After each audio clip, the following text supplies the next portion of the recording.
As the population of the United States continues to age, the number of Americans living with Alzheimer's disease is increasing, and increasing at an alarming rate. Over 5 million Americans of all ages have Alzheimer's disease. It has been officially listed as the 6th leading cause of death in the U.S. and is the 5th leading cause of death for people 65 years old and up. Alzheimer's disease is the most common cause of dementia, accounting for 60 to 80% of all dementias. In fact, in the United States alone, 1 in 8 people over the age of 65 and 50% of those over 85 have Alzheimer's disease. The most common symptoms of Alzheimer's disease are a lack of interest in work or favorite activities.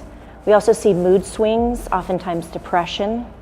You can see people being unable to use a common appliance at home like a toaster, or difficulty balancing a checkbook, something they've done for years and years with ease. Alzheimer's is a cruel and irreversible disease that does not discriminate. It steals its victims' memories, independence, and dignity by diminishing the ability to manage the basic tasks of daily life. Alzheimer's also impacts the millions of family members and friends who are forced to helplessly watch their loved ones succumb to this devastating disease, and oftentimes to provide exhaustive 24-hour care. Probably the most difficult thing is the progression of the disease. So you're seeing your loved one gradually lose their abilities. And emotionally, that's quite difficult. And it's difficult for them. Though the greatest cost of Alzheimer's disease and other forms of dementia is personal, not financial, it is still considered to be the most expensive disease in America. Alzheimer's disease is one of the largest healthcare burdens in the United States today. Right now, there are over 5.4 million people diagnosed with Alzheimer's disease in the United States. This number is going to exceed 13 million by 2050. That means every 68 seconds, someone is diagnosed with Alzheimer's disease. Despite the growing number of Americans who are directly affected by Alzheimer's disease, there are still widespread misconceptions.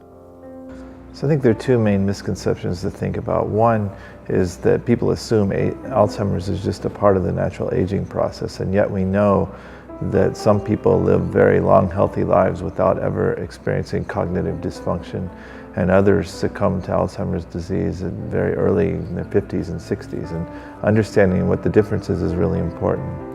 I think perhaps even more importantly, though, we need to understand that this is not a disease that you just can't do anything about. People assume you get Alzheimer's and then there's nothing to do. And yet we know there are several risk factors for Alzheimer's disease that are modifiable.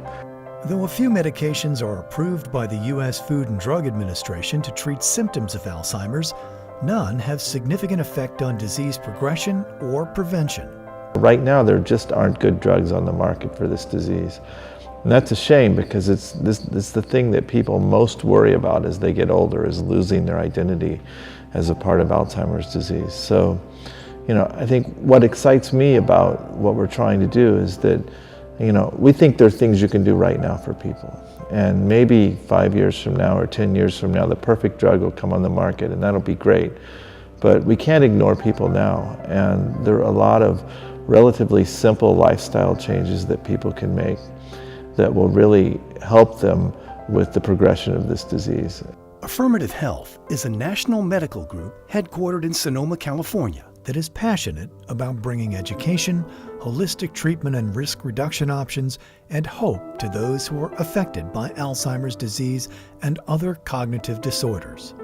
Through the Remind program, they seek to bring the latest health-conscious science to those with early-stage cognitive decline or genetic predispositions for these disorders by educating and supporting these individuals, utilizing the most recent scientific knowledge, delivering personalized treatment plans including diet, lifestyle, and other key factors for maximizing brain health and fighting the effects of neurodegenerative disease.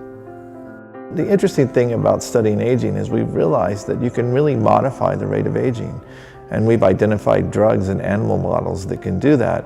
But more importantly right now, we've identified strategies for people to use to help them age in a more healthy way and prevent disease onset.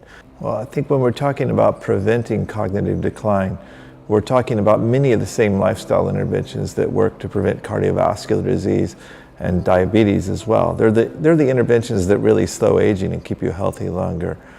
We developed the REMIND program in August of 2015 as part of the Buck Institute for Research on Aging. We did this for a couple of reasons.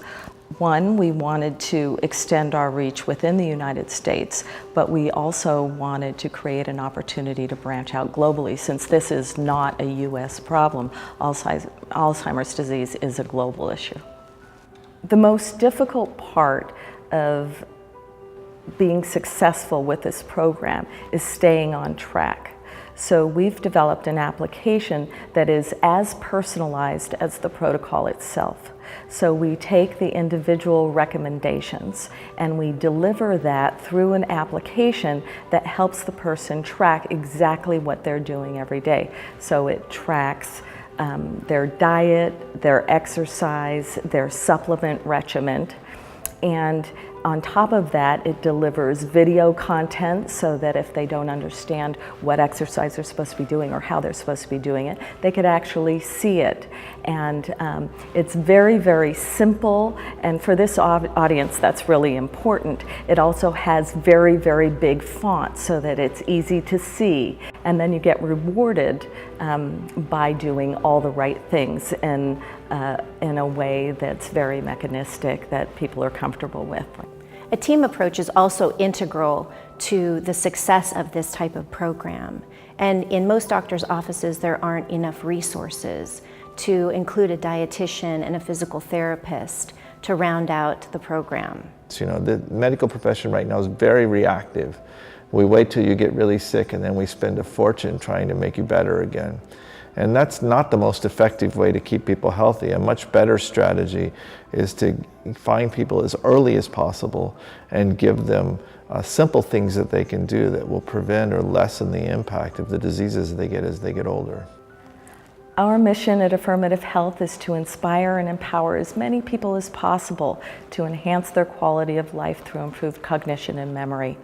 We also want to make sure that people know that they have the ability to do this today. For more information about Affirmative Health and their programs and events, please visit affirmativehealth.com.